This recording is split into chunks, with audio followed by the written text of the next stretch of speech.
Hi hello అండి, welcome to విద్యా fashions.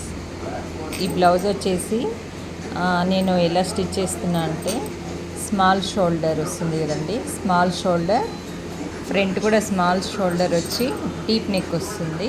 Back కూడా స్మాల్ షోల్డర్ వస్తుంది. నెక్ మాత్రం డీప్ ఏం రాదండి, షోల్డర్ ఒకటి స్మాల్ వస్తుంది.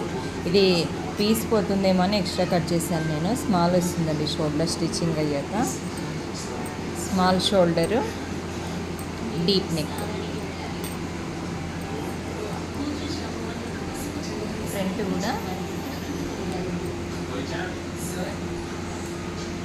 ఫ్రంట్ కూడా స్మాల్ షోల్డరు, డీప్ నెక్ అనేది వస్తుందండి. డీప్ రౌండ్ నెక్ వస్తుంది. ఇదిగోండి, డీప్ రౌండ్ వస్తుంది.